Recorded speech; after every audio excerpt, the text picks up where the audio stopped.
Olá, pessoal, iniciando mais um Papo com Grés e mais um episódio com o livro Perturbações Espirituais, com o nosso amigo Alexandre, nosso amigo Celso. O Ricardo, infelizmente, não pôde estar com a gente hoje.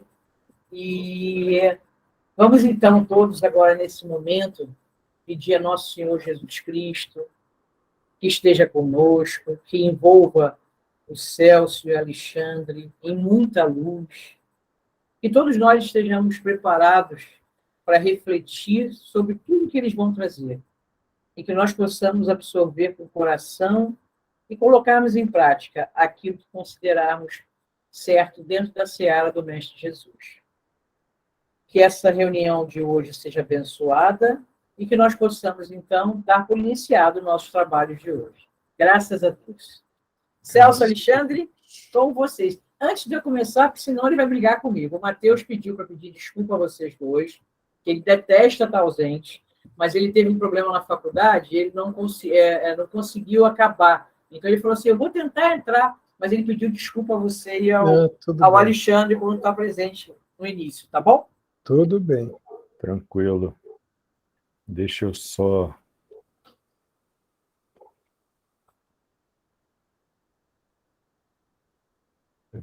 Peraí. Cadê? Tá aqui. Vamos lá, compartilhando.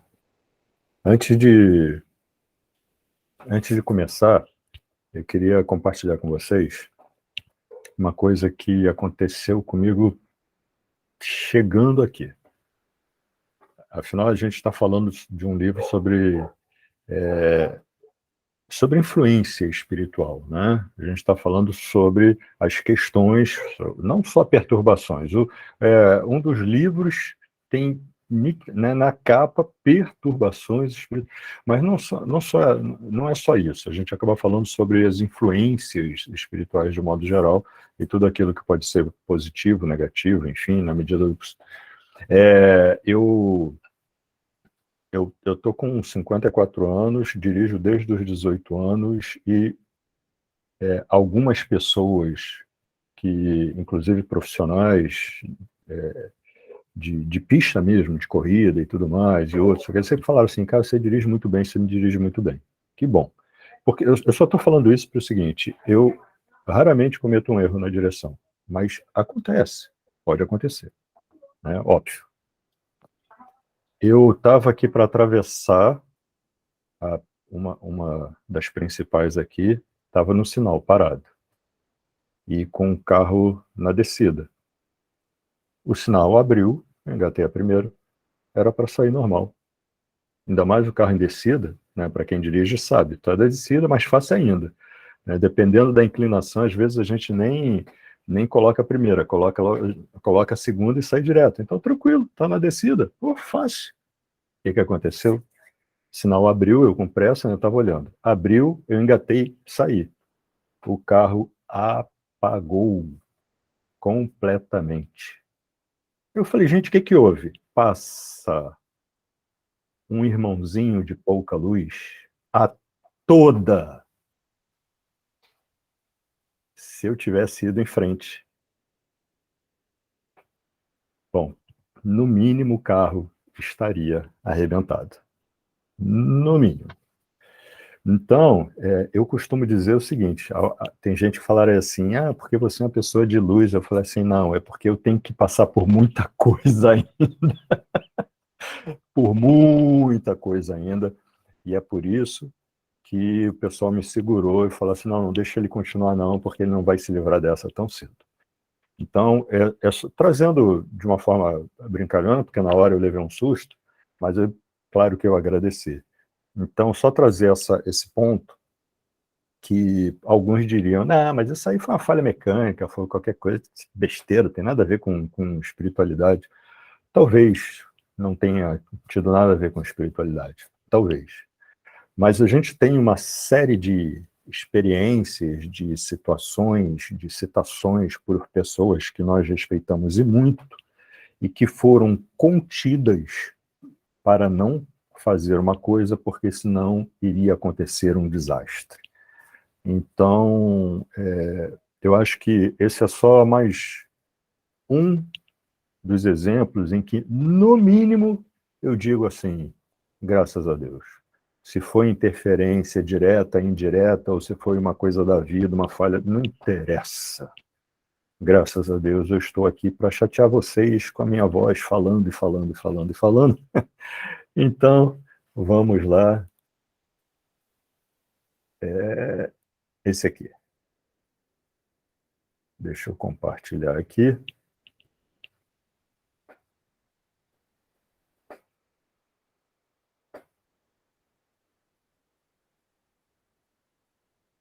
Bom, nós paramos no slide anterior e vamos dar continuidade aqui, então. Celso, você quer ler? Quer que eu leia? Eu posso ler. A criatura humana possui a tendência egóica de alterar a verdade, adaptando-a aos seus míseros interesses e impondo-se com orgulhosa volúpia sem pensar na transitoriedade da existência. Bom, isso é algo que a gente vê em todos os momentos, a tendenciosidade, né? Eu costumo dizer o seguinte, que todo mundo defende o que acha certo, mas geralmente costuma achar mais certo aquilo que defende melhor o próprio modo de ser. Porque por trás dessa tendenciosidade, se a pessoa é dada um pouco a reflexão, ela vai sempre achar o ego dela, né? Vai sempre achar uma tendência de conformar as coisas do seu jeito para justificar muitas atitudes. A cada momento a gente vê isso. A pessoa sabe que está errada, mas ela, para o outro, ela sempre inventa, a expressão é bem essa, inventa uma justificativa para explicar o seu modo de agir. Eu gostaria de acrescentar, Alexandre.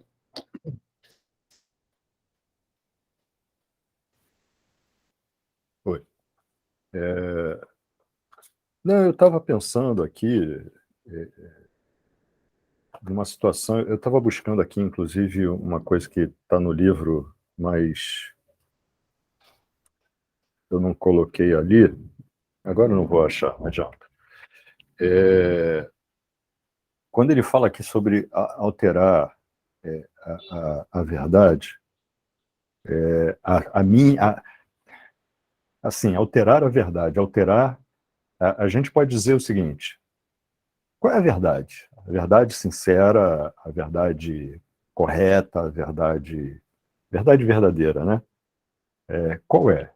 E a gente sempre vai buscar a resposta, ou pelo menos deveria, no exemplo de nosso Mestre Jesus, no ensinamento dele, né? Infelizmente, o ser humano, o indivíduo, o espírito que ainda não percebeu a grandeza da mensagem de nosso mestre, começa a criar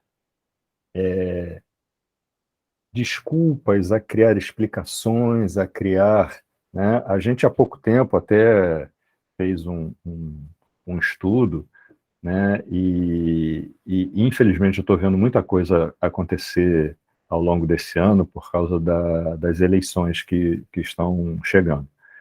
E tem muita gente, até no meio espiritual, no meio da doutrina espírita, se utilizando de algumas citações, fazendo ao seu bel prazer, né, como base de tudo aquilo que precisa decidir. Então, assim, a gente tem tem muita... Nossa, deixa eu organizar o pensamento. Eu estou tentando lembrar o que eu estava procurando aí, eu estou acabando misturando. A gente tem muito que deixar de lado aquela coisa do assim, eu tenho razão, mas eu sei qual é a verdade, eu sei qual é o correto, eu sei, não lembro quando, mas lembro que já citei em um encontro nosso já há bastante tempo. Eu estou no Lar de Frei Luís desde 2001. E logo depois, 6 meses que fui para lá, comecei a trabalhar no atendimento fraterno. A dirigente lá, ela sempre falava assim, não, porque nós... Ok, por exemplo, nesse momento, nós estamos aqui nessa sala virtual. Mas, às vezes, ela dizia uma coisa que ela tinha feito, e ela falava assim, porque nós, porque nós, porque nós... E durante muito tempo, eu escutei aquilo, eu escutava, eu dizia assim, cara, isso não foi feito por mais de uma pessoa, foi feito por ela. Por que ela não diz, porque eu fiz? Foi ela. Claro que, então, qual é o problema de dizer eu fiz? Até que, uma hora a gente aprende, né? Lógico. Até que eu percebi que uma coisa que eu já vinha estudando há um tempo, eu não tinha entendido, que é o fato de que todos nós temos ao nosso lado, né? Eu não lembro quem esses dias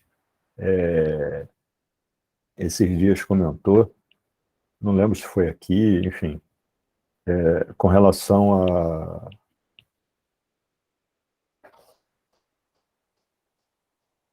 Nossa, minha mente está muito... Perdi o que eu ia falar. Deixa eu ver se eu contribuo de alguma maneira.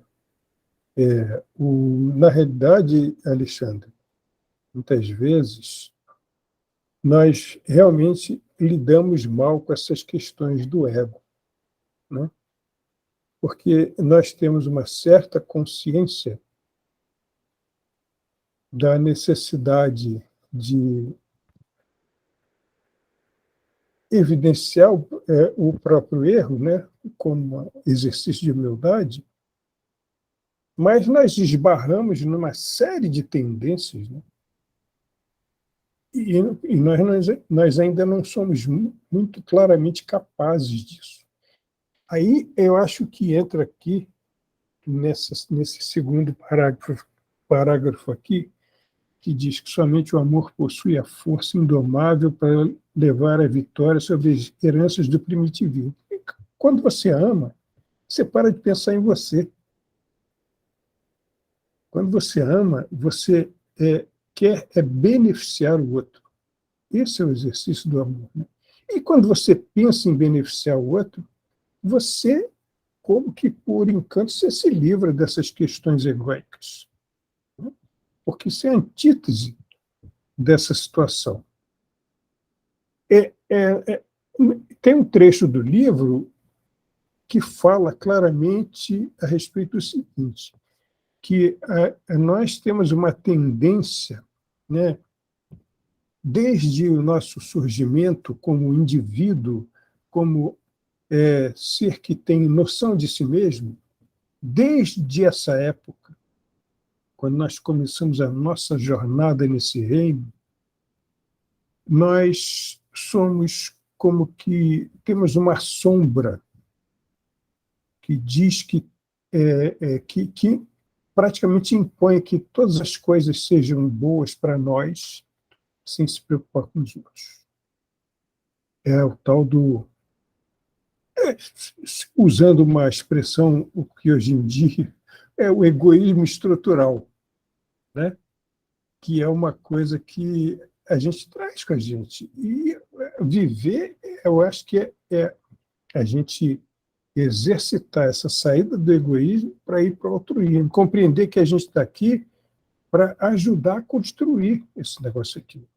Aí eu, fatalmente, me lembro daquela pergunta que eu mais gosto do Livro dos Espíritos, que é a pergunta 132, dos motivos da nossa encarnação. Você também está aqui para ajudar a fazer a parte que lhe cabe na obra da criação, né? Com certeza, com certeza. Gente, deixa eu só falar assim, vocês me perdoem, acho que eu vim correndo de um cliente para cá, não consegui alinhar minha mente. O que aconteceu, eu fiquei meio... Eu realmente perdi o que eu ia falar, mas eu queria fechar o pensamento e entrar num comentário desse segundo parágrafo aí. Então, um dia eu percebi que ela dizia nós, porque ela tinha plena consciência, não era excesso. Num primeiro momento, para mim, aquilo parecia excesso de humildade, sabe?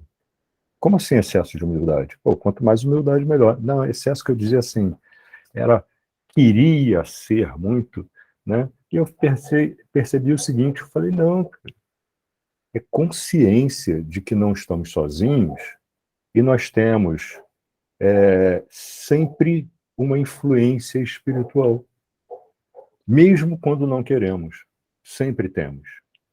E por causa disso eu lembrei. Alguém comentou, não lembro onde, que assim, nós sempre temos dois espíritos perto da gente. Tá? Certamente sempre temos dois espíritos perto da gente. Um, aquele que, enquanto encarnados, né? Um, aquele que é o nosso protetor. Ele sempre vai estar perto da gente. Mesmo que às vezes a gente cometa algumas falhas e o afaste. Mas também nós teremos perto de nós, né, um que nós carinhosamente chamamos de obsessor. Né? É mais ou menos aquela referência do anjinho bom e o anjinho mau. Né? Um fala bem, fala, não faz não, fica tranquilo, outro vai lá, faz, aquela coisa. Né? Então ele diz assim, nós sempre seremos pelo menos um trio. Sempre um trio. Porque se a gente vai bem, um se afasta um pouquinho, mas ele está ali falando assim, isso vai cair, isso vai errar, eu sou paciente, eu vou ficar aqui. E o outro vai estar assim, se a gente fizer alguma besteira, ele vai dizer assim, não, mas você vai cair, né, em consciência e vai perceber e vai mudar. Então, com isso, quando a gente começa a ter essa consciência, a gente aceita a nossa fragilidade, os nossos erros, né, o fato de não sermos perfeitos, longe inclusive disso, e começamos a deixar um pouco esse orgulho de lado, né? Essa tendência egóica de querer, né, se colocar acima de tudo e de todos, essa coisa assim. E é curioso esse segundo parágrafo, porque quem ama, e não é amor de atração, é amor de, sabe, de sentir o coração apertar quando o outro dá uma topada, por exemplo, ou quando o outro cai, ou quando acontece alguma coisa, é aquele amor de alguém fala assim, poxa, aconteceu isso comigo, estou tão chateado, está do outro lado do mundo, e você já começa a pensar, pô, será que eu consigo chegar lá a tempo, pegar no colo para abraçar, para dizer, poxa, eu estou aqui contigo, que não sei o que e tal. Então, o amor de você falar assim, você está do outro lado da rua, vê alguma coisa, e no mínimo fala assim, caramba, eu não vou conseguir passar nesse trânsito aqui, mas você fica aquele estado de que eu quero estar lá. E você já eleva teu pensamento, você já... Então, esse amor que nos faz parar, né, que nos faz parar e voltar para ajudar, para estender a mão a alguém. Não importa a situação. Eu lembro que uma vez eu estava indo para uma palestra num centro lá em Botafogo, tive que deixar o carro longe no estacionamento, porque o trânsito estava absurdo. Eu falei assim, vou deixar o carro aqui e vou andando. Vou chegar lá suado, mas paciência. Vou andando, que pelo menos eu chego na hora. E saí quase que correndo. Quase que correndo. E nisso que eu estou chegando numa esquina, vejo um rapaz, seus quase 30 anos, sentado, pedindo alguma coisa, mas ele estava com aquela cara de se alguém espirrar, ele chora. Sabe? A pessoa estava naquela pedindo, e se alguém fizesse, ele desmaiava de desespero. E eu fui olhando, minha visão periférica pegando aquele rapaz, e eu fui chegando perto e percebendo que as pessoas chegavam até a virar a cara para fingir que não estavam vendo. E eu com pressa, né? E eu falava assim, cara, não vou parar, não posso parar, não posso, não posso, não posso. E passei. Nossa! Quando eu passei, foi uma pancada de imagens que eu recebi. Eu costumo dizer que eu sou uma pessoa muito afortunada, porque vim de uma família em que as pessoas, várias pessoas, me deram exemplos de amor ao próximo, começando por meus avós maternos e pela minha avó paterna também. Meu avô paterno eu não conheci. E aí a imagem deles veio direto na minha frente. Sabe quando alguém para na tua frente e só olha, não fala nada? Eu parei, eu falei, nossa, eu não posso fazer isso. A palestra o pessoal espera um pouquinho. Eu nem falei nada, atravessei a rua, comprei um sanduíche, um suco, voltei, entreguei para ele e pensando, ele é mais importante, eu estou atrasado, paciência. Não estava, mas fiquei. Eu não sei o que aconteceu. Cheguei tão rápido lá e não cheguei atrasado. Cheguei até adiantado. Eu acho que o pessoal veio e começou a me ajudar. Falar assim, não, vamos te ajudar, vamos empurrar, vamos empurrar, vamos empurrar. Porque não dava, não havia... Era distante, não tinha como eu chegar no horário. E eu cheguei. Então, eu acho que não sou um exemplo de amor incondicional, não, por favor, não é isso, não.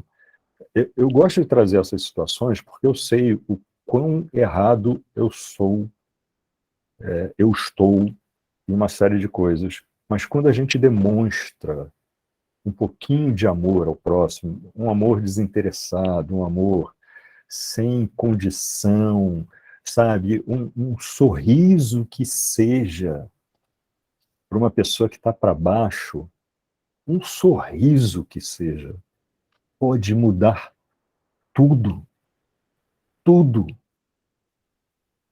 Eu sempre lembro do Divaldo falando, quando ele esteve na África do Sul, que ele foi obrigado, né? A mentora falou, não, você vai lá, vai abraçar aquele rapaz ali. E ele não suportava abraçar as pessoas. Depois dessa experiência, ele passou a ser adepto da abraçoterapia, né? E o abraço dele fez com que aquele indivíduo desistisse de tirar a própria vida. Ele já estava decidido a sair do trabalho, nem ir para casa. A ir para um outro local, já tinha tudo preparado, e ele ia tirar a própria vida. E o abraço. Então, esse abraço, no caso do Divaldo, foi um pouco forçado, porque ele foi, né, forçado a abraçar, mas havia um porquê. Esse abraço para aquele homem, para aquele rapaz, foi uma demonstração de amor, de respeito, de carinho, ainda mais numa época em que ainda havia muito preconceito, ainda existe, mas que havia muito preconceito. Então, quando a gente lê uma frase dessa, somente o amor possui a força indomável de levar a vitória sobre as heranças do primitivismo, é isso, é isso. É aquela frase que eu escutei certa vez, o amor a tudo cura. Uma frase tão simples, alguém pode falar assim, mas que coisa meio, né, amor a tudo cura. Que frasinha feita, boba, mas é de uma verdade tão absoluta, não fosse por isso Madre Teresa, Irmã Dulce, o próprio Divaldo, o Chico e tantos outros não fariam o que fizeram e o que fazem assim, sabe? E não teriam essa coisa de acordar e falar, caramba, mais um dia para amar o próximo. Então, essa frase, para mim, é uma das melhores frases mais impactantes desse livro. Somente o amor possui a força indomável para levar a vitória sobre as heranças do primitivismo. E é nesse exercício diário do amor ao próximo, né, é esse exercício que está em todos os convites do nosso Mestre Jesus. É nesse exercício de amor ao próximo que nós vamos nos livrar das influências perturbadoras e vamos nos alinhar da melhor forma com os bons espíritos. E, assim, qualquer coisa que não estiver em acordo com isso tem um erro muito grande, muito grande. É isso.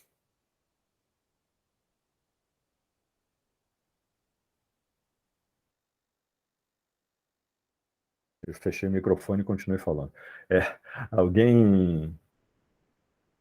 Alguém quer falar alguma coisa? Rodrigo, você está escrevendo um monte de coisa aí, fala, cara.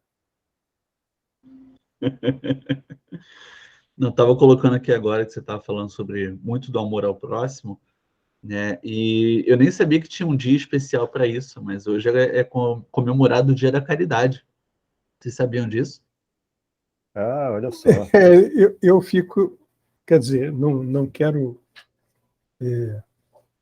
levar a pensar em coisas que diminuam a importância do dia, mas a gente sabe que todo dia deveria ser esse dia, né? Sim, sim. Então, se a gente pensa que as pessoas elegem um dia para dar relevância a uma coisa que deveria ser relevante todos os dias. Mas, enfim, é melhor isso do que não tenha um dia que as pessoas pensem nisso. Como o Dia do Livro, como o Dia da Mulher, enfim, né, uma oportunidade da gente se conscientizar mais e elevar as nossas vibrações para aquele determinado assunto. Verdade. Então, sabe que aconteceu uma coincidência hoje de manhã? Sabe essas coincidências que não existem? O capítulo que a gente abriu lá no Abrindo Evangelho foi justamente sobre fora da caridade não há salvação. Então, a gente estava debatendo esse capítulo e aí uma pessoa veio contribuir dizendo que hoje era dia da caridade. Eu falei, tá bom, entendi por que caiu nesse capítulo. E não à toa a gente está falando sobre o amor ser a salvação, né? É isso aí, é isso aí. Quanto mais a gente falar isso, mais a gente vai perceber que na hora de abrir um livro e falar assim, pô, esse livro está viciado. Não, é porque a gente está sintonizado. É porque a gente está sintonizado. É isso. Vamos então? Acho que eu não tinha falado boa noite para vocês. Boa noite. Tudo bem? Boa noite. Tem uma pergunta aqui no WhatsApp, aí eu vou ler para vocês, tá bom? Diga. Amigos, falamos muito do amor, mas acho tão subjetivo. Como é, na prática, professores, a prática do amor? É amar ao próximo? É isso?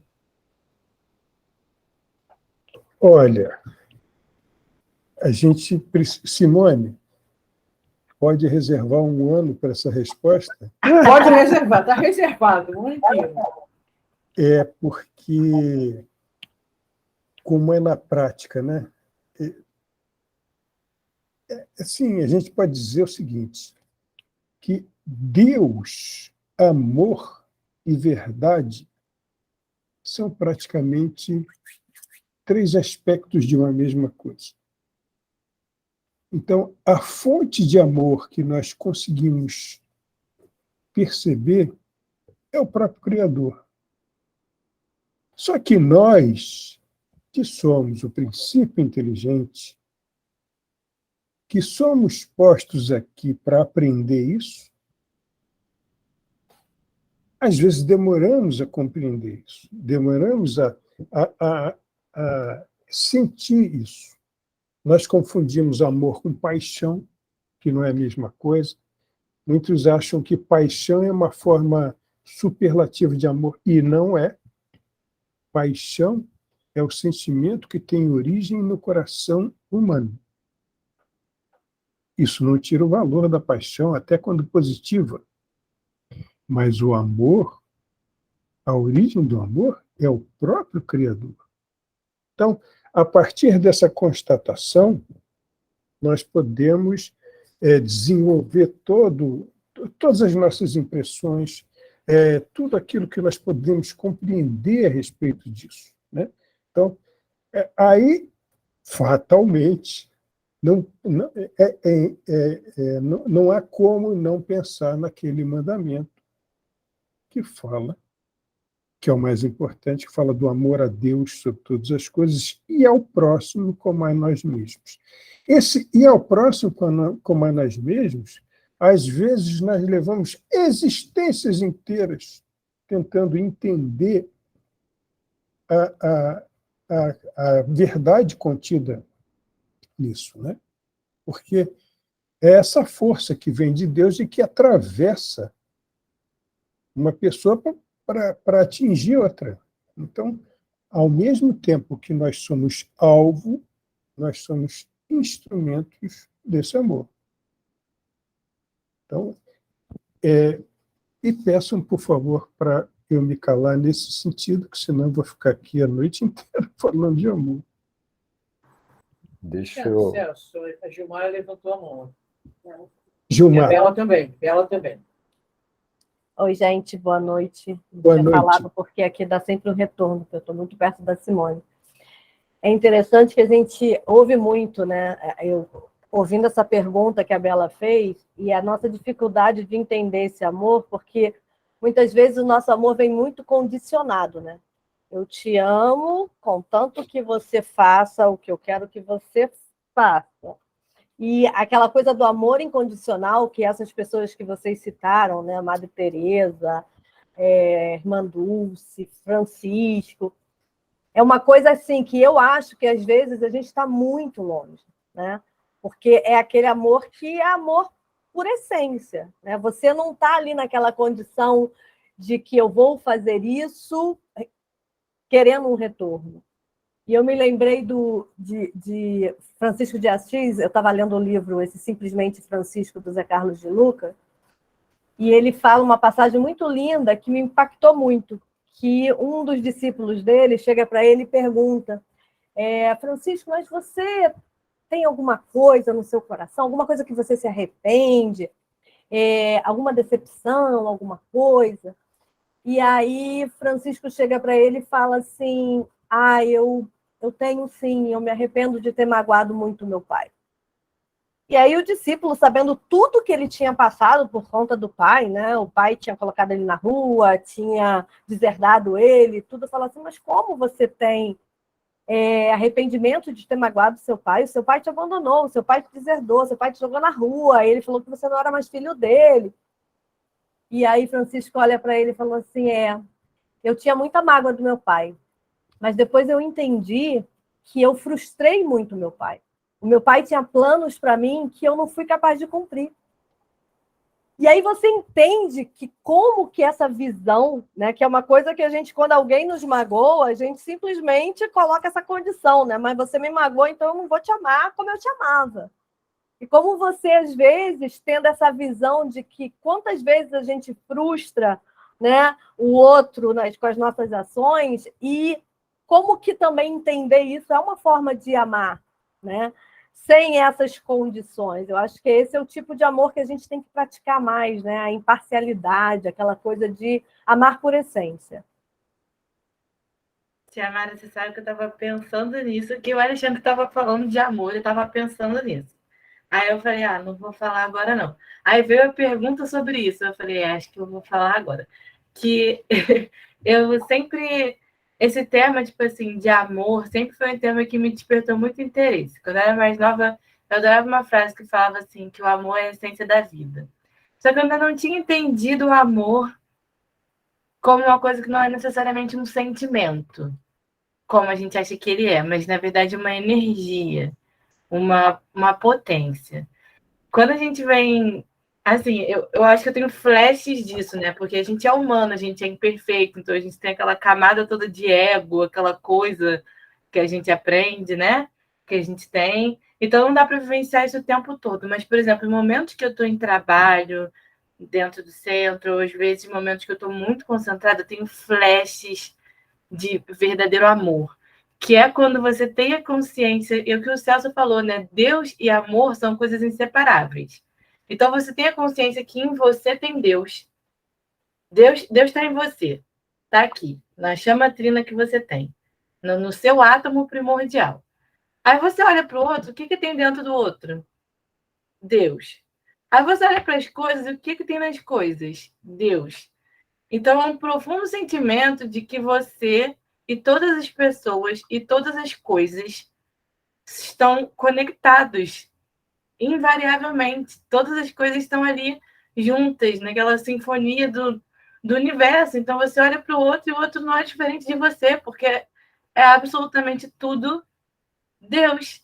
E isso é amor. É quando você olha para o outro e você vai tratar o outro como se ele fosse você, porque ele é. Porque todo mundo meio que faz parte dessa coisa inteira. Esse sentimento profundo, essa energia de conexão, sei lá, não sei explicar. E depois de a gente estudar e ver muito essas coisas, eu tenho esses flashes. Tem Você diz que não sabe explicar, mas explicou muito bem.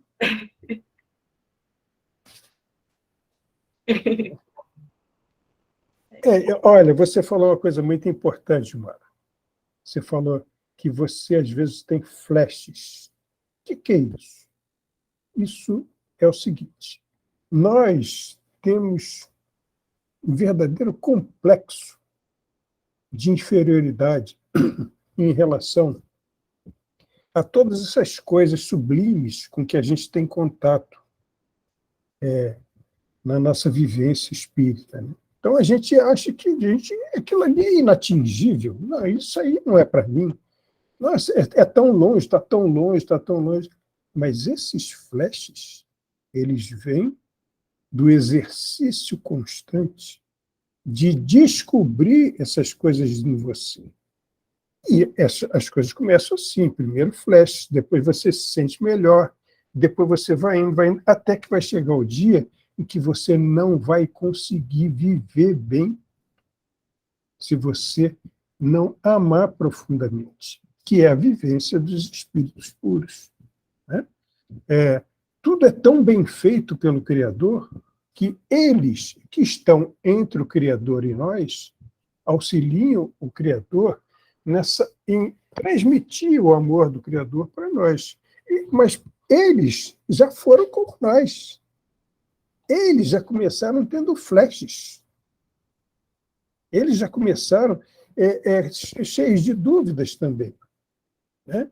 Então, o mais importante de tudo isso é nós, apesar do nosso sentimento eu não gosto de falar de inferioridade, mas a noção do nosso lugar nesse momento evolutivo da nossa vida, apesar disso, nós temos a consciência de que nós estamos no caminho certo. Nós estamos nos dirigindo para lá. Isso é o mais importante. Com certeza, Celso. Olha, chegou uma outra pergunta aqui nesse sentido. Posso fazer também? Vocês querem fazer mais algum comentário antes? Deixa eu fazer um comentário rapidinho. Eu não sei se eu conseguiria explicar o que realmente é amar. Assim, definir. Mas eu acho que explicar é bem possível. Por exemplo, eu assisti num vídeo que eu recebi hoje mais cedo de pessoas dentro de um parque, de uma área, enfim, protegida, estavam fazendo uma obra e um bebê elefante caiu num buraco. E a mãe, vocês viram, né? E a mãe desse bebê, no desespero, ela teve uma parada cardíaca. Ela tombou e as pessoas lutaram para fazer essa mãe voltar. né? Teve um rapaz até que quem não viu depois, ele subiu literalmente, ele ficou em pé, né? Porque caramba, o elefante, então ele usou o peso dele para massagear o coração. E teve uma outra situação de um vídeo também que eu recebi. O rapaz estava para atravessar a rua, e aí de repente tinha uma menininha do outro lado, e ela começou a atravessar. Ele viu que vinha um carro, ele voou em cima dela, e por muito pouco, muito pouco, né? Eu acho que Newton, se tivesse visto aquilo, ele diria que sim, dois corpos podem ocupar o mesmo espaço ao mesmo tempo, porque o carro passou tão justo, que parecia que tinha atravessado. Ele não pensou em si, ele pensou na menina. O exemplo, né, que se fala sobre herói, né, aquela mãe que muitas vezes é semi-analfabeta e trabalha em 2 lugares e ainda chega, ainda lava, passa e, enfim, cuida dos filhos, porque muitas vezes não tem o pai presente, isso, aquilo, e tudo que ela quer é que os filhos cresçam. Ela não quer nada de volta. O respeito ao próximo, sabe? O respeito ao próximo. Isso, para mim, é amar. Isso, para mim, é amor. É amor ao animal, é amor ao indivíduo, é o amor à, à vegetação, ou seja lá o que for. Quando a gente para à noite, né, esses dias, a Lua esteve num ponto que foi o mais próximo da Terra que ela pode chegar, né? E quando a gente para olhar, sabe, a Lua e sente aquela alegria e dá aquele sorriso, isso é amor. Então, falando tudo isso, eu acho que a gente entende melhor quando o evangelista diz que Deus é amor. E nós somos filhos do amor. Então não precisa muita coisa. Não precisa grandes malabarismos, não precisa grande... Simplesmente a gente precisa viver respeitando o próximo. Quando a gente faz isso,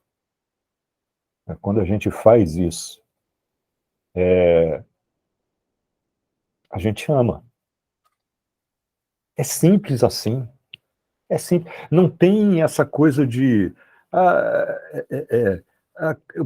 como é que eu faço? Aonde que eu faço um curso para aprender a amar? Gente, o curso para aprender a amar é esse que a gente está fazendo aqui. Sabe? O curso para aprender a amar é o que as pessoas fazem quando abrem mão de alguma coisa só para dizer ao próximo, para dar atenção ao próximo por alguns minutos, ou talvez algumas horas, escutando. Isso é amor. Isso é amar. Se o amor de um casal, se é o amor de famílias, de vizinhos, de colegas de trabalho, de desconhecidos, não importa. Não importa. Amar é isso, é olhar para o outro, sabe? A gente brinca dizendo, né? Quem foi que citou aí a questão do amar ao próximo? Foi o Celso, né? Amar a Deus acima de todas as coisas e amar ao próximo como a si mesmo. A gente sempre brinca dizendo que amar o próximo como a si mesmo, se a gente levasse ao pé da letra, tadinho do próximo, gente. Tadinho do próximo. Sabe? Ia ser um desastre só, tadinho do próximo. Amar o próximo como a si mesmo nada mais é do que dizer o seguinte: eu quero ser respeitado. Então eu vou respeitar o próximo. A gente sempre dá o exemplo do presente de aniversário, né? Eu, por exemplo, eu adoro camisa gola polo. Tem gente que não gosta. Tem gente que não gosta. Aí eu vou dizer assim, pô, é aniversário de fulano, né? É aniversário do Rodrigo. Vamos dizer que o Rodrigo não gostasse de gola polo. Né? Fala assim, eu vou dar uma camisa de gola polo para ele, porque pô, gola polo é chique, veste bem. Eu não estou pensando nele, eu estou pensando em mim. Isso não é o respeito, não é respeitar o outro. Quando eu digo que eu gostaria que a outra pessoa se preocupasse com o que eu ficaria feliz de receber, né, eu tenho que fazer a mesma coisa. Tenho que pensar, poxa, é aniversário do Rodrigo. O que ele gostaria de receber de presente? Quando eu faço isso, eu estou demonstrando o meu amor por ele, que é o meu respeito por ele. Então, entendo, sim, amor é subjetivo. Viver é subjetivo. Mas, quando a gente entende que existe uma linha de conduta simples, que é a linha mostrada por Jesus, por exemplo, Jesus está muito distante da gente. Ok, beleza. Mas ele não exigiu que fizéssemos exatamente o que ele fazia. Ele só deu exemplo. Só isso. Ele não andou sobre as águas, né? Lá em desdobramentos, fala assim, todo mundo andando sobre as águas, vamos embora. Né? Não foi isso. Não foi isso. Quando ele disse vai lá e cura, ele estava dizendo o seguinte, cara, fazer isso, um dia vocês vão entender como isso é simples. É se conectar a Deus em oração e permitir que os espíritos atuem através de você. Isso é da natureza de estarmos existindo. Isso ele exigiu. Porque estava ali, faca e queijo na mão de todo mundo. Isso é amar. Né? Vai lá e faz. Pô, mas será que vai dar certo? Ué, primeira coisa é tirar o traseiro da cadeira. Né? É dizer assim, eu vou lá.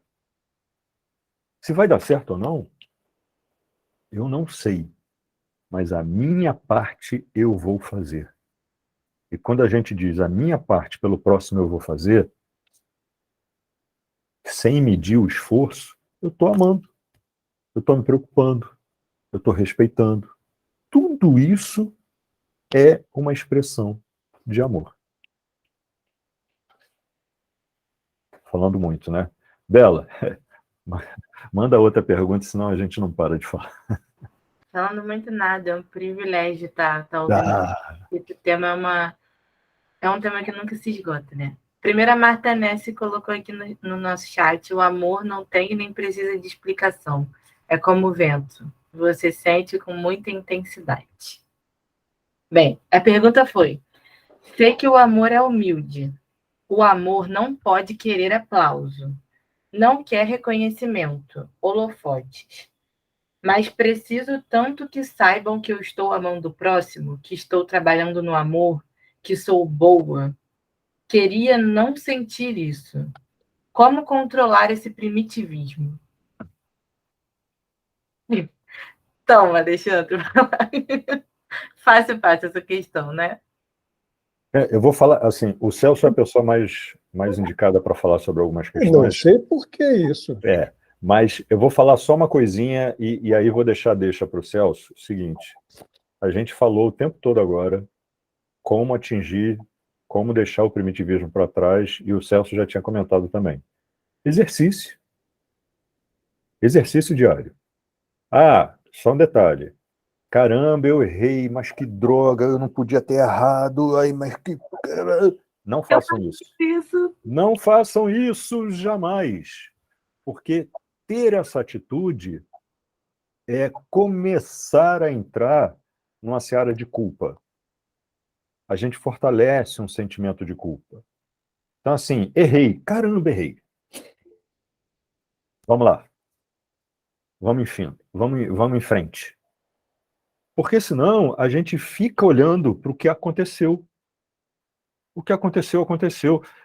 Eu acho que, por mais que possa ter sido assim, um extremo da gente adorar, né?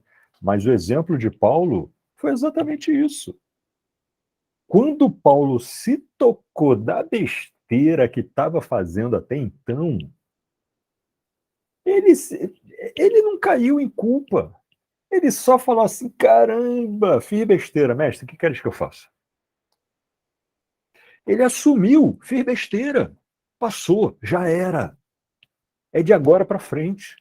Então, a preocupação com o primitivismo deve ser simplesmente no sentido de eu sei que existe, eu sei que tem que mudar. Como é que eu mudo? Exercício diário. Celso. Você já disse tudo, Alexandre. É exatamente isso. É, essa, esse comentário feito diz respeito àquele complexo que realmente que a gente tem, né, de não se julgar capaz de sair do nosso estado de inferioridade. E você falou muito bem a respeito da questão da culpa. O que é a culpa? Se a gente parar para pensar, a gente vai entender que a culpa é um certo inconformismo com o nosso próprio erro. Então, a gente tem que tomar, assim, tomar uma providência no sentido de fazer uma distinção muito clara. As palavras nos ajudam, né? A gente pode usar bem as palavras para fazer uma distinção muito clara entre o que é remorso e o que é arrependimento. Quando eu me arrependo, eu simplesmente reconheço que eu errei, lamento isso, mas eu me disponho a fazer algo positivo que anule aquela ação passada. Quando eu entro num estado de remorso, é quando eu me odeio.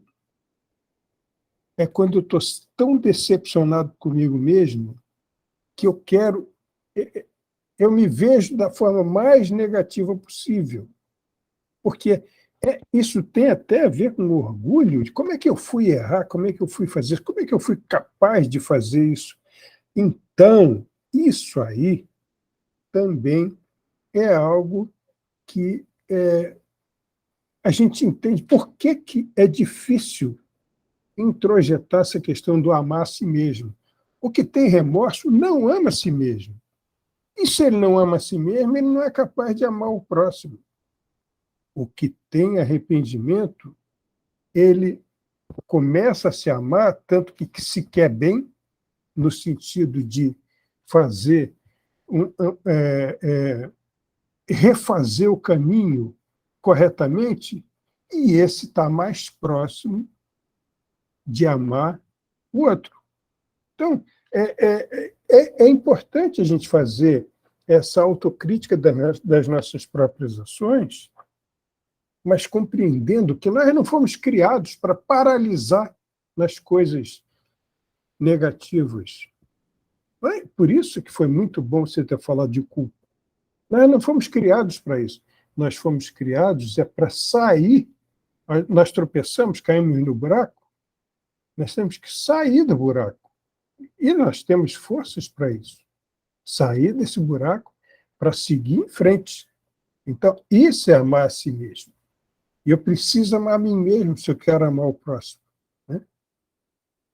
Isso aqui. Olha, esses 3 parágrafos aqui, eles falam mais ou menos da mesma coisa. Eles falam de o Espiritismo ser uma instância em que reencarnam aqueles que erraram muito no passado e que vão ter que aprender a lidar com aqueles que foram suas vítimas. Então, isso fala, ele fala de muçulmanos, de judeus banidos no passado pela religião dominante. Né? E qual era a religião dominante? E onde estávamos nós nesse contexto aí? Nós não sabemos.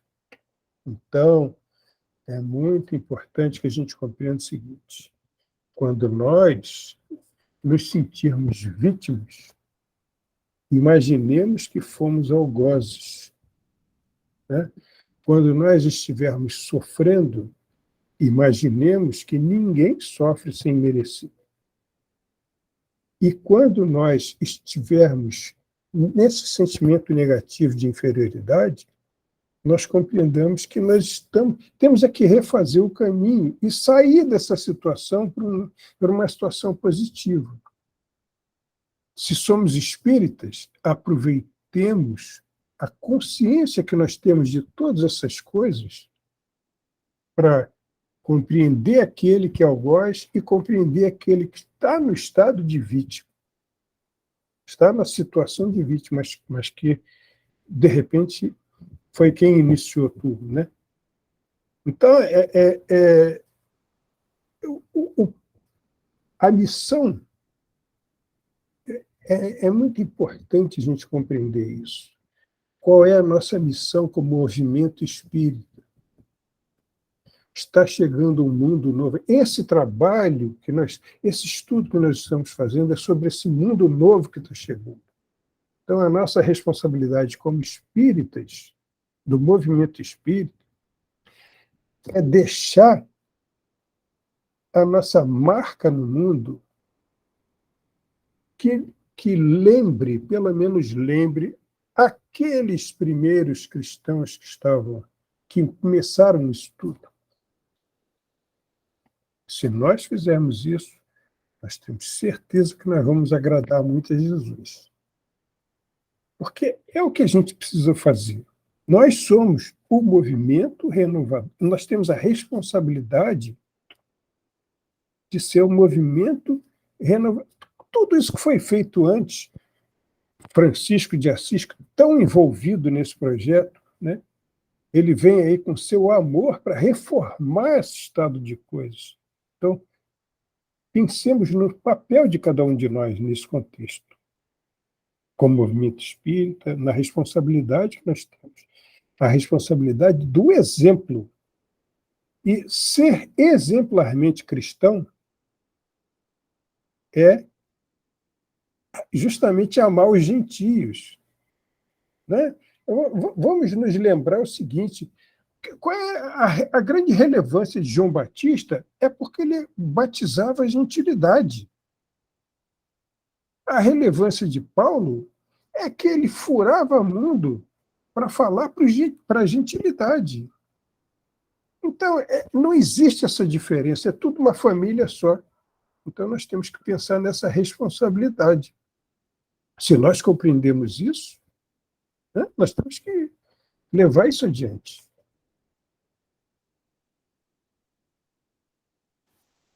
Perfeito. Celso, o que você falou foi tão bonito que eu estou fazendo até uma anotação aqui em forma de um fluxograma desses sentimentos, porque, sério, muito importante. Bela. Alexandre, me ajuda aí. Não somos nós que falamos, não. Isso aí, a gente aqui é um mero instrumentozinho de uma situação em que está todo mundo aqui envolvido, né? Todo mundo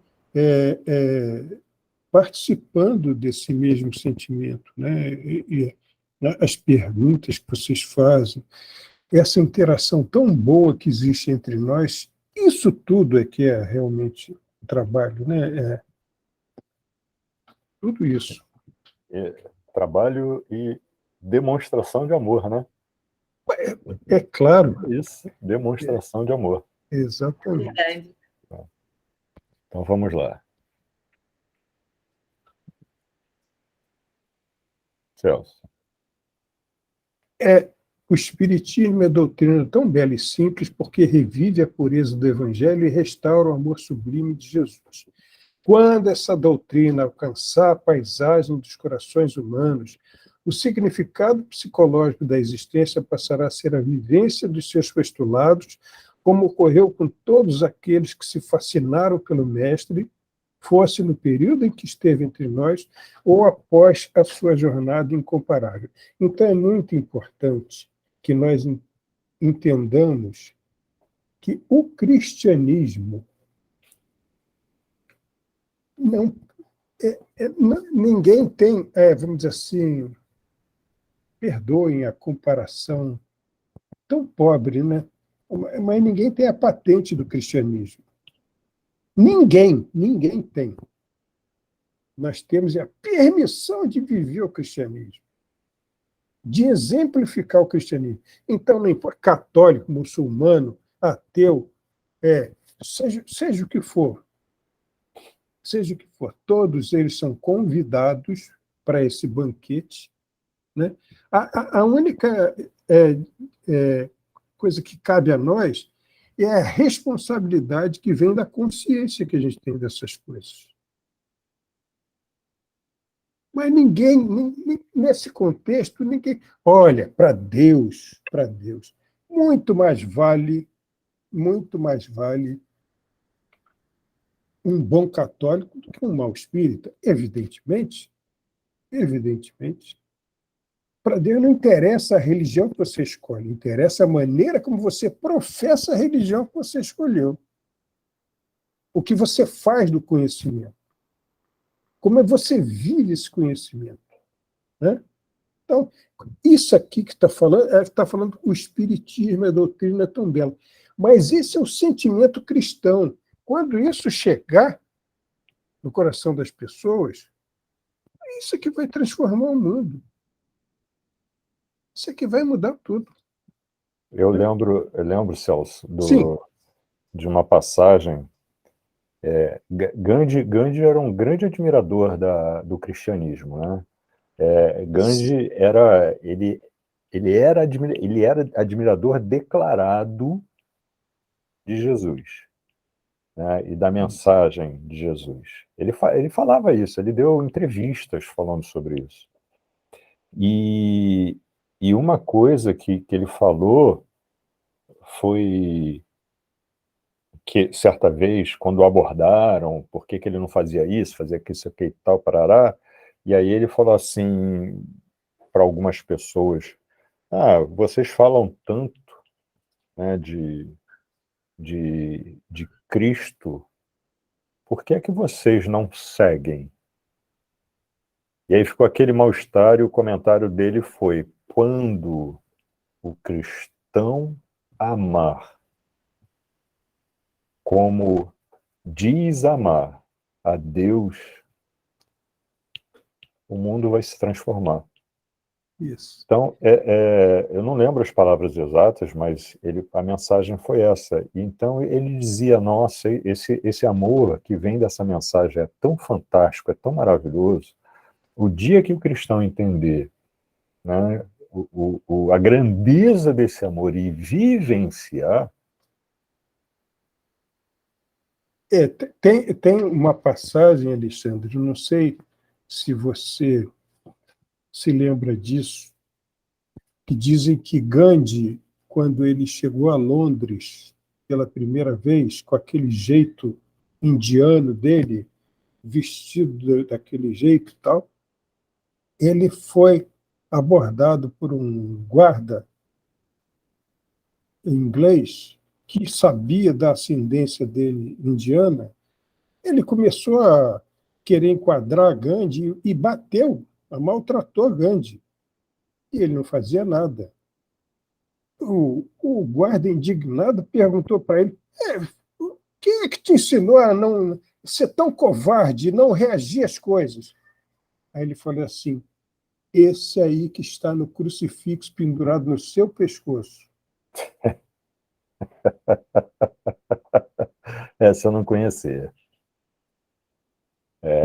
Isso mudou a vida do guarda, né? Mas não é? Foi, gente, assim, a gente tem as respostas. Né? O problema é que, e as respostas são tão claras, que, Celso, você estava falando que para Deus é melhor um bom católico que um mau espírita. Eu diria o seguinte, aliás, fala-se muito isso, né? Para Deus é melhor até um bom ateu.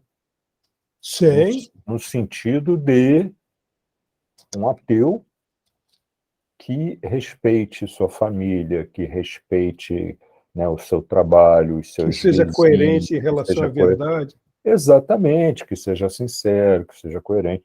Então, essa é a questão, né?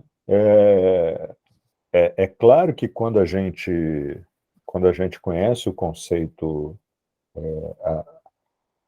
cristão, por exemplo, né, a mensagem de Jesus e a mensagem de outros, né, de Buda, enfim, a mensagem de outros, não precisa ser especificamente. Mas quando a gente conhece, fica mais fácil, ou pelo menos deveria ficar mais fácil. O problema é que, assim como esse policial, né, com Gandhi, muitas vezes a gente tem essa postura para com as pessoas que não concordam com a nossa verdade. O que é uma incoerência, né? Exato. E aí volto num ponto que a gente sempre bate. De nada adianta eu chegar numa casa espírita e dizer assim, gente, não é possível, nada dá certo, está tudo dando errado, eu devo estar com um batalhão de obsessor atrás de mim, preciso fazer um tratamento de obsessão. É bem possível que haja um batalhão, é bem possível que precise fazer realmente.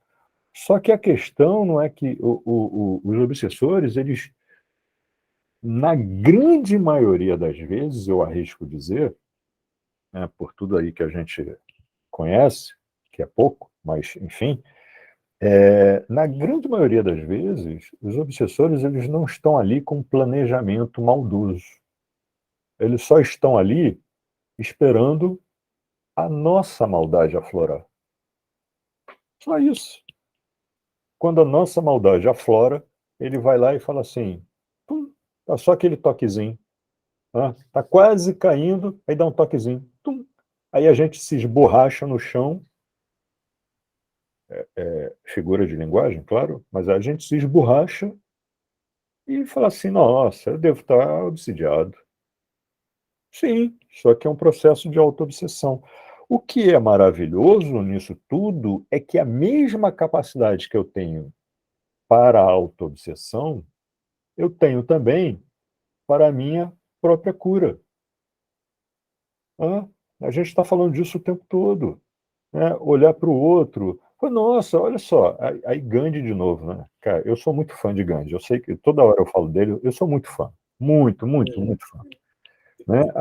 Aquela situação da mulher que levou o filho para pedir para Gandhi falar com ele para parar de comer o açúcar, não sei o quê, porque ele comia muito açúcar, não sei o que e tal.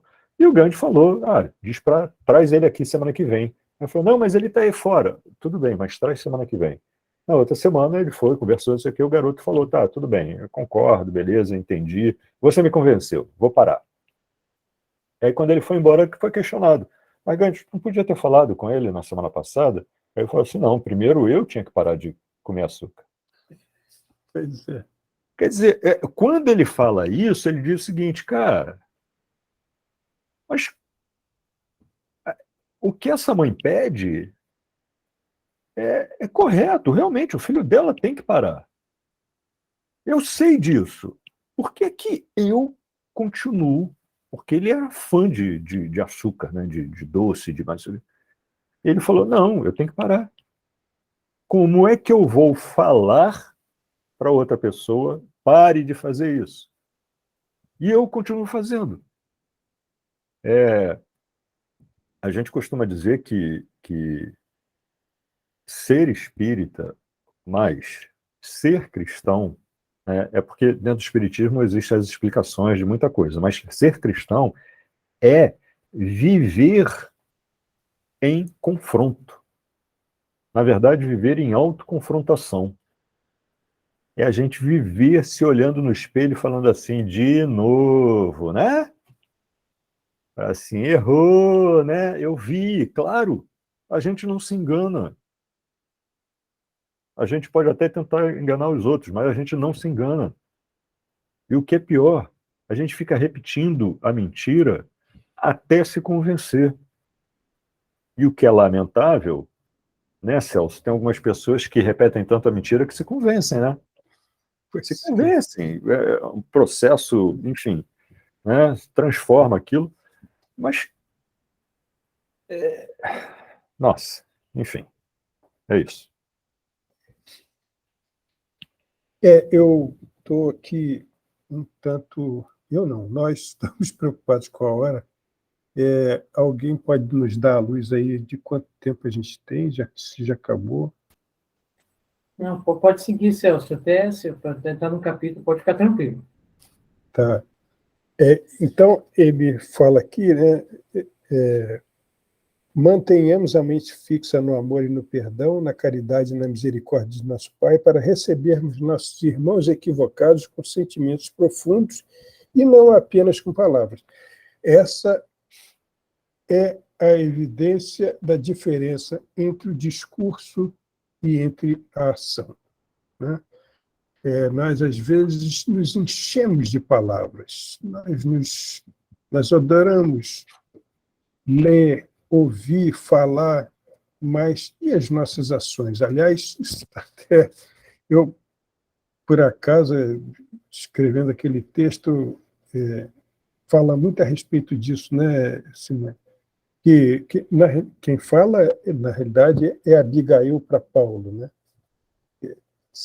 Como é que eu vou amar? Tal? Vai lá e trabalha. Porque quando você trabalha, você concretiza o amor. Você tem a oportunidade de concretizar o amor, né? Então, vamos fugir um pouco do campo. Vamos verificar se na nossa vida existe um excesso de palavras e uma carência muito grande de ações. Estudemos a nós mesmos nesse sentido, porque é possível que nós descobramos que nós estamos perdendo muita oportunidade em que nós poderíamos estar falando menos e fazendo mais. Nós podíamos estar criticando menos e compreendendo melhor. Isso porque isso que Alexandre falou, se você vive o cristianismo, as coisas são diferentes. Quer dizer, as coisas acontecem de uma forma diferente, né? E ele fala aqui, espíritos ociosos e perversos sempre espreitam os invigilantes fora das defesas das instituições. Então, a gente vai no centro, opa, hoje tem reunião mediúnica, vou lá trabalhar e faz o que tem que fazer e sai com aquele sentimento de cumprir com a minha obrigação. Aí passa para a rua, aqueles espíritos foram trabalhados lá, seguem a gente para ver se a gente é coerente com aquilo que a gente falou. E, olha, eles cobram coerência da gente, a gente não ouve nada, mas a gente sente isso no coração. Por que é que Jesus, que era a criatura mais doce desse mundo, chamava sempre os fariseus de hipócritas? Quando ele falava isso, o que ele queria é que aquelas pessoas pensassem o seguinte: você sabe que você está errado, mas você continua errado. Você sabe que eu sei que você está errado. No entanto, você vem me provocar. E eu estou te falando isso porque eu sei que você sabe que eu sei que você está errado. E não faz o que você deveria fazer. Então, quando ele chama os fariseus de hipócritas, eles estavam agindo com toda a caridade para aquelas pessoas, que estavam chamando a atenção delas. Olha, vocês são uns imediatistas, vocês falam da lei de Moisés, mas vocês não vivem a lei de Moisés. E como é que vocês podem ser contra a caridade? Né? Então, é a mesma coisa aqui, né? A gente tem que ter o foco ali na caridade, na misericórdia, no perdão, todas essas coisas. Porque palavras a gente aprende a usar muito bem, mas e as ações? E os sentimentos, né? Eu lembro de um vídeo que circulou, de um grupo desses que faz, né, Amigos da Luz, não, Amigos da Luz? Enfim, é um grupo aí. Que eles encenavam essa situação da casa espírita, né? Vinha uma pessoa com um obsessor, e aí essa pessoa entrava, o obsessor parava na porta. E aí, de repente, vem um outro espírito, fala assim, mas o que você está fazendo aí? Eu falo, estou esperando a minha obsidiada sair. Amigos da Luz, Não foi, né? Eu vi de um outro grupo, mas enfim, não importa. Não importa. E aí, assim, falar assim, mas não é melhor ir lá dentro que a gente vai? Não, tu não vai conseguir entrar, cara. Deixa que ela vai sair, né? Aí ficaram conversando, de repente ela sai. E sai com aquela aura, né, dourada à volta dela, né? Parece até que ela tinha uma auréolazinha aqui, né? Aquela coisa assim, tão... né? E aí sai. E aí aquele espírito que chegou depois, ele fala assim, cara, mas olha como é que ela tá. Você não vai conseguir fazer nada assim. Aí o outro espírito, que já era obsessor há um tempo, fala assim, não, espera um pouquinho. Olha lá. Ela foi assim, quase que flutuando na calçada, de repente alguém vem e esbarra. Nossa! Só isso, só aquilo, você não viu, que não sei o que e tal, pronto, acabou. Aí eu falo assim, viu? Agora vamos lá. Então, é essa a questão. A gente fica achando que dentro de uma casa espírita tem a salvação. Não tem, cara. Só tem a confirmação do que a gente precisa fazer fora da casa espírita. Porque dentro da casa espírita é aquela coisa de, meu irmãozinho, minha irmãzinha, olha que coisa maravilhosa. Tá chovendo, mas é uma chuva tão deliciosa.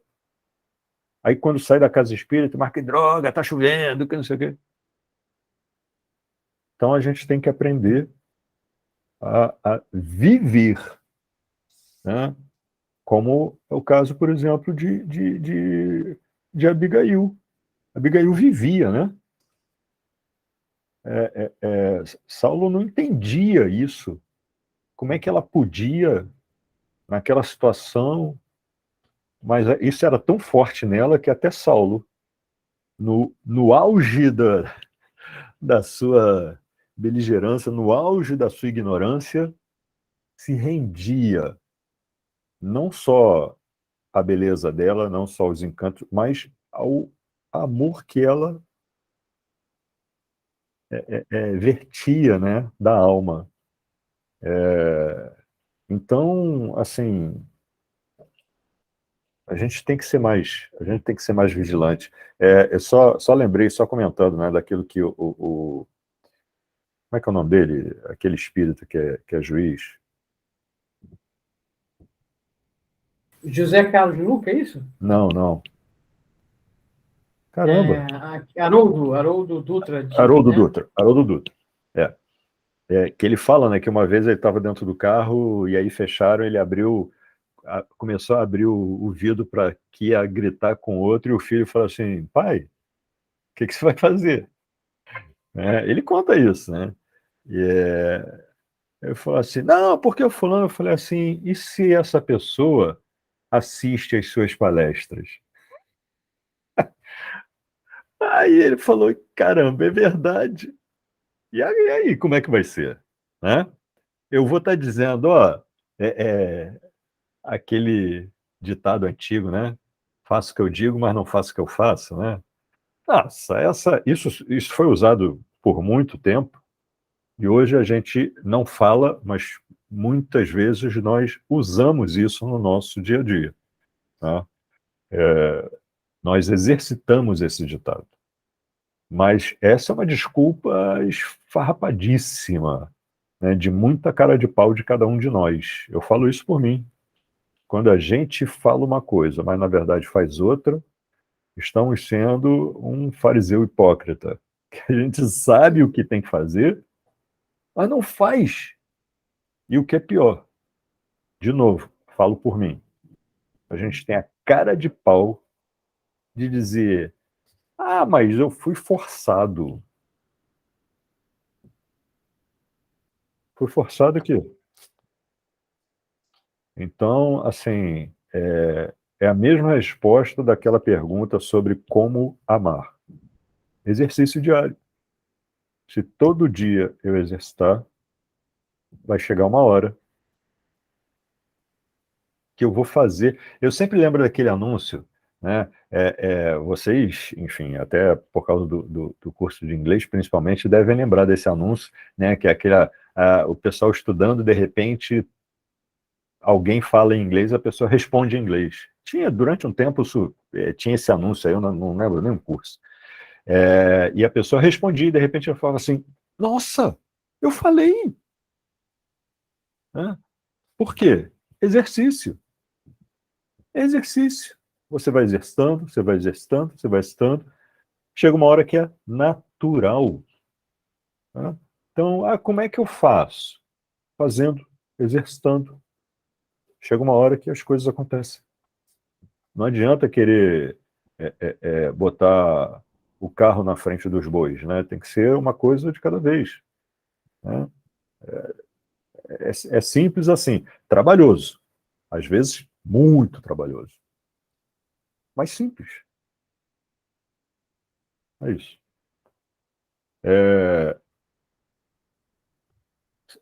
Celso, Simone, Oi. o que vocês acham? Porque eu acho que a gente ainda tem. Olha, Paramos hoje por aqui. eu particularmente eu acho que seria bom a gente não correr e semana na próxima a gente começar nesse ponto, porque a discussão está tanta coisa. Então a gente perder essa discussão para falar, acho que não vale. Né? É maravilhoso, olha quanta coisa a gente está refletindo com esse capítulo. Graças a Deus a gente está sem pressa. Beleza, maravilha. Para mim é até Maravilha. difícil de opinar, porque eu não senti que o tempo passou. Pois é, exato. Por isso que eu digo, a gente, por favor. Acho que vale a pena, se vocês puderem, a gente partir daí na semana aqui, no próximo encontro, que eu acho que vale a gente devagar muito. Alexandre, então é o slide antes desse. Não, Não, parou a gente aqui, para né? aqui. Tá, A gente para aqui. Tá bom.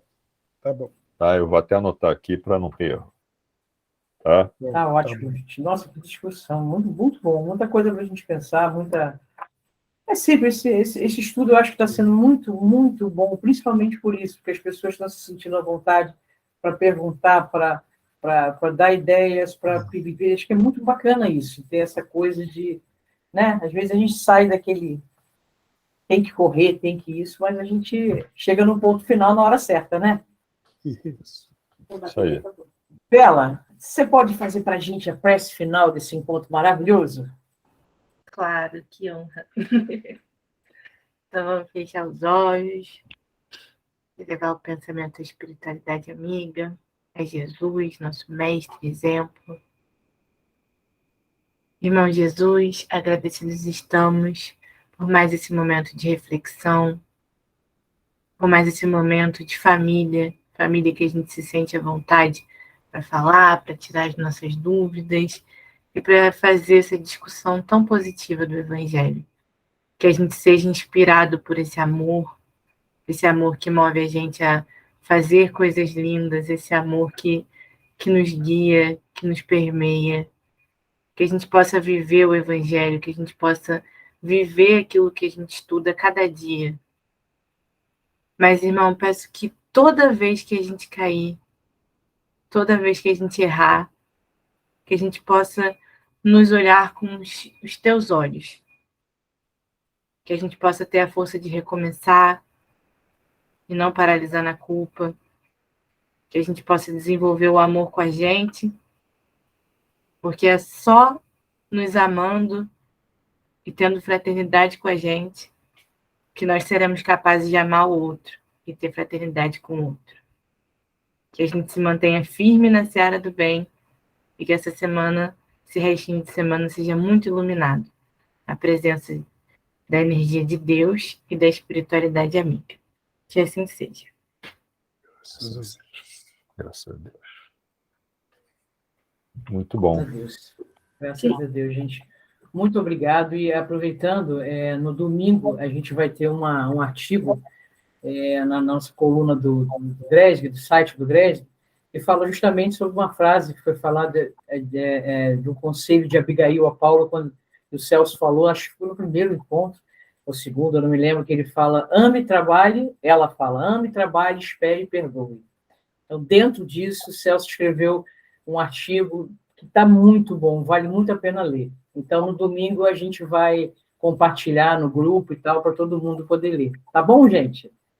Um beijo imenso, Celso, Alexandre, muito obrigada. Muito obrigado. Bem, Uma honra nossa. Obrigado. Beijo, gente. Beijo, gente. Obrigado, Boa semana. Alexandre. Boa noite a Obrigado, todos. Simone. Fiquem com Deus. Um abraço, Celso. Tudo de bom, meu irmão. Tchau, Bela. tchau, Tchau, gente. Fiquem com Deus, gente. Tchau. Só não pode parar a gravação. Não, Deus, manda a gente